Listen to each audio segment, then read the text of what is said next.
Geek Therapy Radio.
Welcome to Geek Therapy Radio. I'm your mental curator, Johnny Hemberger. New Half-Life confirmed. I chose my words fairly carefully there because usually the joke is Half-Life 3 confirmed. That's kind of become a meme. Valve Studios can't count to 3. We have Half-Life 1, 2. And it's a running joke now to say Half-Life 3 confirmed. Will they ever release a Half-Life 3? Who freaking knows? It has been years and years and years since the last Half-Life until today, actually. Confirmed. New Half-Life Alyx. Alyx. It is a full-length VR game. And it's focused on PC VR, meaning that, you know, you're not going to download it to your phone and put it in one of those cheap, crappy $5 VR goggle conversion headsets. No, this is going to be for setups like, you know, your HTC Vive, your Oculus Rift, Windows Mixed Reality, Valve Index, and anything else out there. Well, not anything else, but those few at least are confirmed for Half-Life Alyx. And also, this confirmation comes ahead of the official reveal on Thursday. So that's pretty major news that Valve has released a new game, period, a new Half-Life game. Let me be more specific, a brand new Half-Life game. So what we know about it as of yet, and I have a feeling we'll know more, Thursday, is that this takes place, the game storyline takes place between Half-Life 1 and 2. So it's before the events of Half-Life 2. So, again, Valve has a really hard time counting to 3, but it's something. And I'm excited for it. It looks cool. I'm always excited about a new, hyped up VR experience. I just, fairly recently moved into the new house. I have not had my Oculus set up since we moved in, and this just gives me the idea, man, I really need to mount up all my sensors and everything and get the VR going. You play this game from the perspective of Alyx Vance. The character of Alyx Vance was introduced in Half-Life 2 way back in 2004. 15 years ago, going on 16 years ago now. That's when the last Half-Life game was. That's when the last full-length Half-Life game was. That's just crazy. That's craziness. Okay, well, I mean, technically Half-Life 2 Episode 1 and Half-Life 2 Episode 2 were released, and yes, I'm looking at the Wikipedia here because I wanted to make sure I was getting this right, which came out in 2006 and 2007, respectively. So it's been a long time since Valve has put out an official Half-Life game, and this is completely, I mean, it's a new story, it's a new concept. You're playing from the perspective of entirely different character. You're playing in perspective of Alyx Vance. one of the mechanics, I think this is kind of the most interesting. This is the most interesting to me, at least, just personally. And if you would like to email me or get at me on Facebook or whatnot, I always mention my email in the podcast, geektherapy@iheartmedia.com. geektherapy@iheartmedia.com. Geek Therapy Radio on Facebook, Instagram, YouTube, all that good stuff, as you know. So get at me on any of those platforms and let me know what you think about this. But Half-Life 2 had, and forgive me, I am not completely intimately versed in Half-Life, in the Half-Life series, but I know that Half-Life 2 had, I believe it was called the gravity gun. And it was quite a few elements in the game were based on physics engines. And that, to me, perhaps we haven't seen any gameplay footage as of yet that I know of. And again, we'll know more on Thursday. But that gravity engine, that gravity gun, that kind of element to Half-Life 2, if you implement the similar type of physics into the VR version, so let's say you are able to kind of use telekinesis. I don't want to call it telekinesis, but you're able to manipulate objects, both heavy and light, with the real physics engine, but in VR. So you can actually use the handles in VR to manipulate things in actual 3D space yourself. That's going to be really cool. I love when games, especially VR games, rely heavily on actual gravity physics. So I'm excited to see that. I'm excited to experience that. Yeah, gravity gloves. So you could argue that Half-Life 2 was quote unquote a physics adventure, so to speak.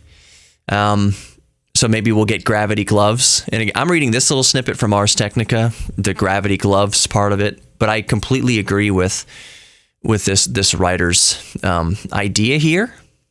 The writer is Sam Mach-E.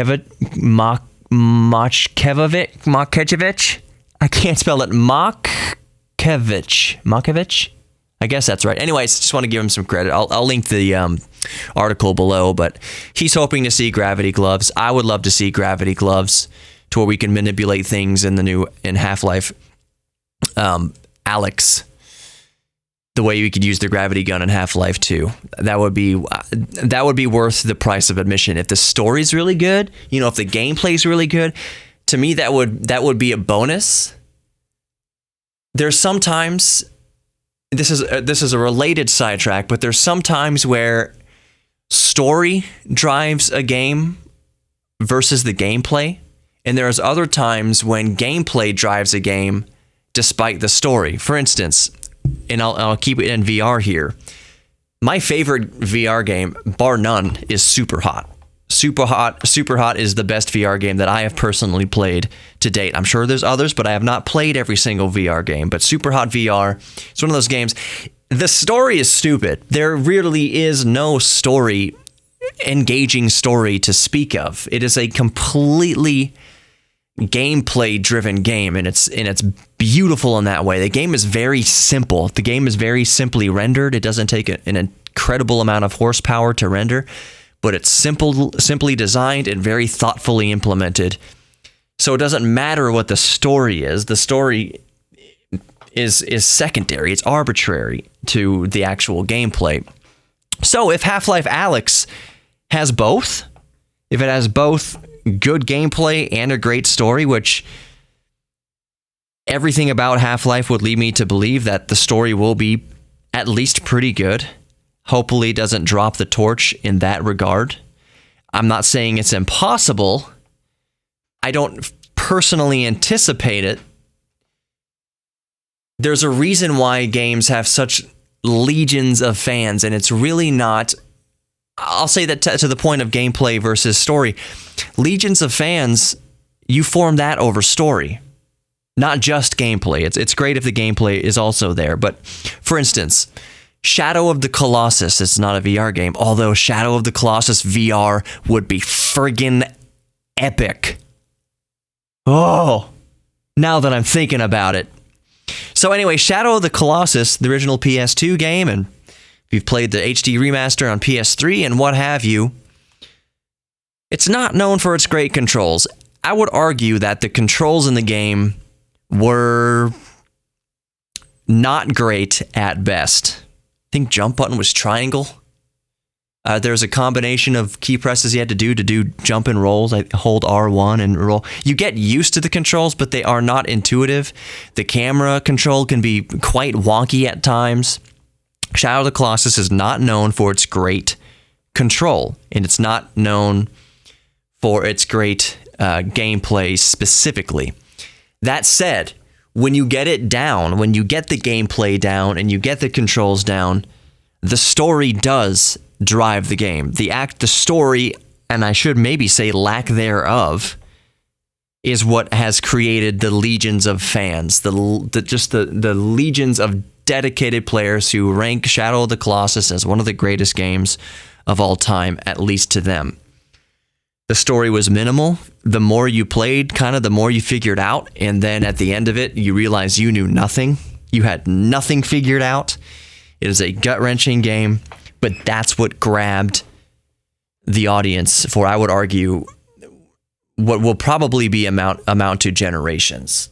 It's a timeless classic game, but it's the story that winds up grabbing you. It's the environment that the story takes place in that winds up grabbing you. It's the relatively simple concept of the game that lends itself to the story. It's just so wonderfully done, and gameplay and controls kind of took the back seat to all of that. So back to Half-Life Alyx, I'm just hoping for a good experience. I'm hoping for a great experience. To me, any new VR game from a well-respected, established studio is very welcome. It still feels to me in 2019, and I've talked with Jeremy Benson, who I've had on the show many times, but we talked about this fairly recently in the past few months or so, how it still feels to me like VR is just a grand experiment. Like there's so much kind of content being thrown at the VR realm, at the VR platform, that nothing feels specific and solid and made just for VR. I shouldn't say nothing, but it's few and far between that you have a major studio release a major release that takes place entirely in VR. Even Superhot is a 2D game as well. It's not a VR game. You can download it for your PlayStation and just play it on PlayStation in 2D without VR. So when you have a VR game made by a studio like Valve that is a complete package, a complete story from start to finish, a complete long gameplay game, it's a wonderful thing, and it's something very much to look forward to. When I strap on my Oculus, I still have the first Oculus Rift, and to me, it still looks amazing. Every time I put on the VR headset and I get immersed in that, it's always a wonderful experience. I will say that it's difficult for VR games to hold my attention for more than a few hours. Superhot VR did that for me.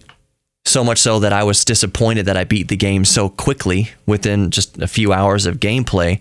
But the problem is, as it stands right now, the current state of VR, the challenge that these game designers have, that these studios have, is making you forget the inherent discomfort of VR. Not that playing VR is torture, but you are very aware, at least in 2019, of the weight of the headset in front of you. You know you're wearing a VR headset. You know it. You know you're holding controllers. You know you were restricted by the wires, more or less. You are very aware that you were in alternate reality, that you're in virtual reality. It is not so completely immersive, and that's the mark of a true great VR game, is it makes you forget that your eye sockets are sweating. It makes you forget that the strap is starting to dig into the back of your head. It makes you forget that it's cramming your glasses down onto the bridge of your nose if you wear glasses.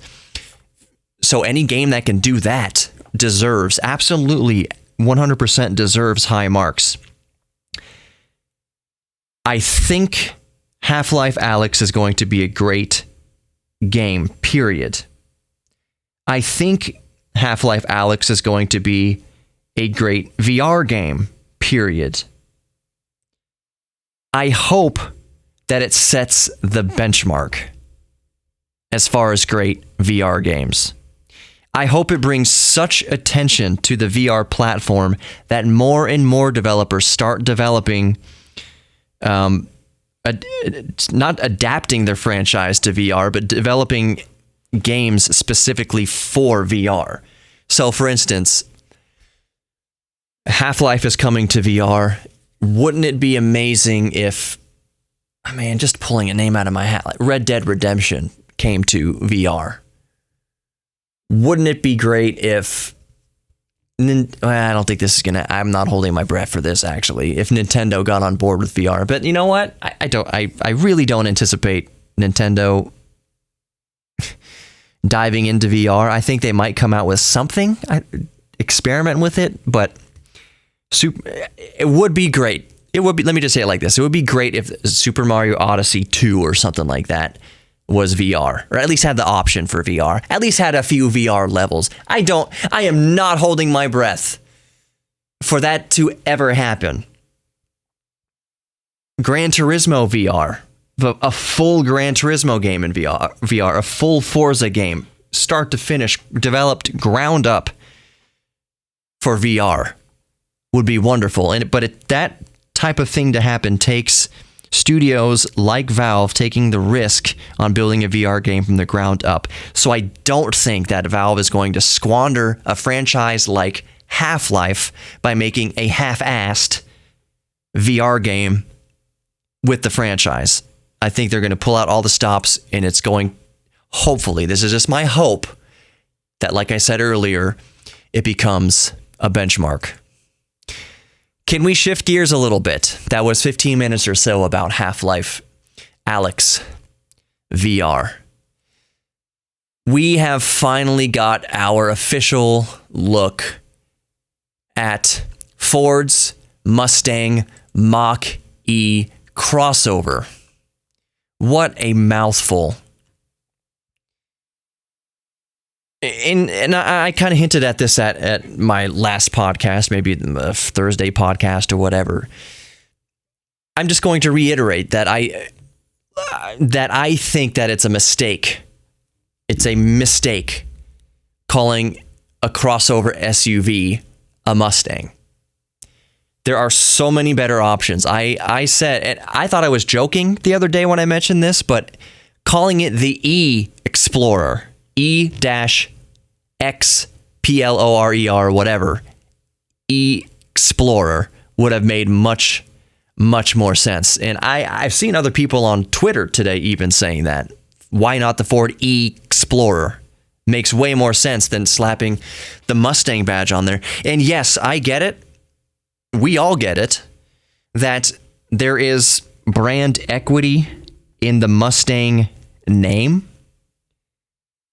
But it's kind of like Hank Hill when he was that episode where he's talking to the Christian rock band. He's like, you're not making Christianity any better. You're making rock and roll worse. So I kind of apply that same mentality to the Mustang Mach-E. You're not making Ford any better. You're just diluting and making the Mustang badge worse when you didn't need to. So let me clarify. Let me be very clear here. I don't think that the crossover itself is stupid. I think it actually looks pretty cool. I love even better that it's making competition in the EV market. It is a good, nice-looking EV crossover in its own regard. It didn't need to be called the Mustang. It was good enough on its own merits that it didn't need to bastardize the Mustang badge. It has Mustang headlights. It has, from the rear, it kind of looks like a Mustang. The roof line, the side, it's mimicking the Mustang in some regards, in some design aspects. But it's not a Mustang. It's an SUV crossover. It's a good-looking, good performance SUV crossover in its own right. You didn't need to call it the Mustang, and that's my only argument there is what is Ford thinking I don't know if they're going to change. I kind of doubt. I'm hopeful, but I kind of doubt at this point that they're going to change the name of the Mustang Mach-E before it actually comes out next year. The first models of it come out next year. I think they're going to stick with that Mustang and the Mustang badge. I think they're too deep into it at this point to change that. That's not to say that in a few years they might drop the Mustang badge off of it, the Mustang name. Volkswagen has done that a few times. It was called the Volkswagen, it was the Rabbit. We called it the Rabbit. The Golf was called the Rabbit back in the 80s for a little while. Then they just called it the Golf here in the United States. And then I think 2005, 2007, for a couple years, or maybe a year and a half, they called it the Rabbit again. And people were like, why you keep... And so they changed the name back to the Golf. So car makers, I think Ford has done it in their own line with the Ford 500 or whatever, and the Ford Fusion, Ford Taurus. Like those were all kind of the same car. Was it the Ford 500 and Taurus and Fusion? All basically the same car. They just willy-nilly seem to have changed the name of it. So Ford's done it themselves. So maybe in a few years when there's enough of outcry, why are you calling it the freaking Ford Mustang? Keep the Mustang pure. Keep the pony car pure. Bastardizing it by slapping it on an SUV, there's going to be some backlash. There already is backlash. And like I said, they didn't need to do it. It's a good crossover SUV in its own right. All we do know is that over the next few years in 2020 and beyond, there's going to be more crossover EVs. So the Model Y is going to start shipping.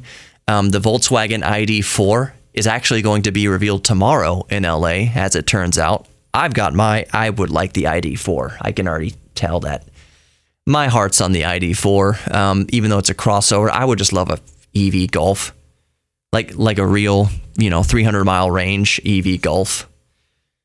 Or Passat, something like that. I'm not a huge fan of the crossover platform. I get why it exists. It is the most popular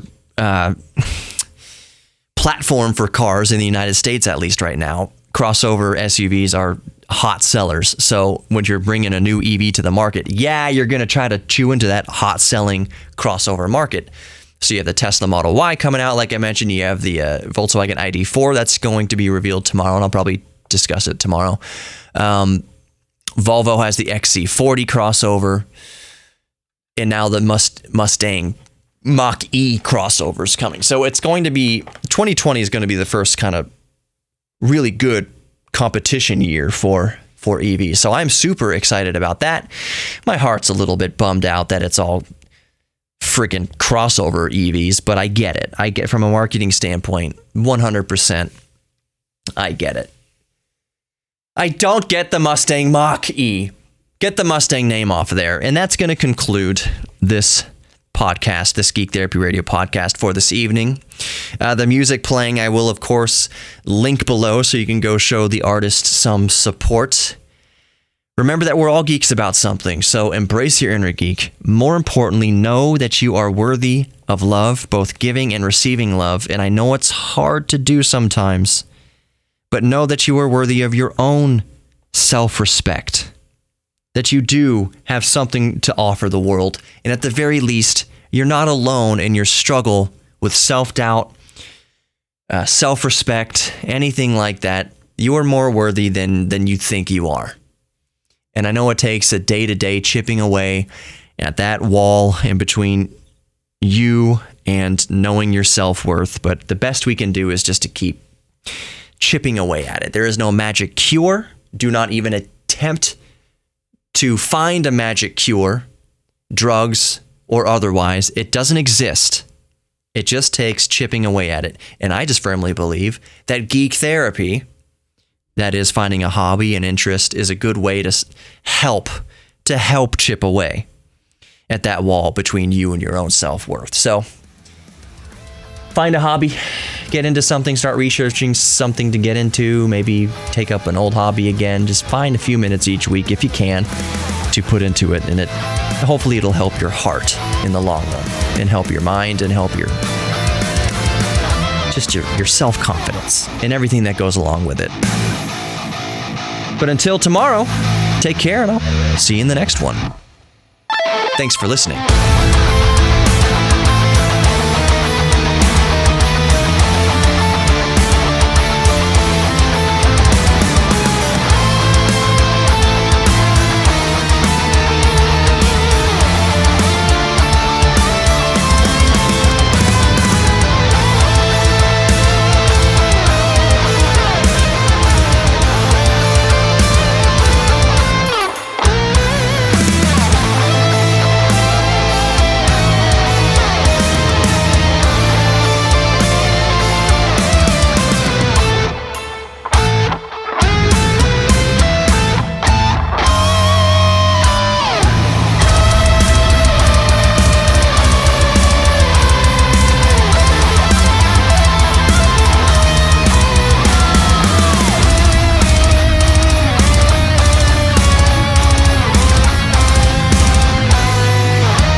Geek Therapy Radio, Saturday night at 10 on KPRC 950. Or listen anytime on our iHeartRadio app.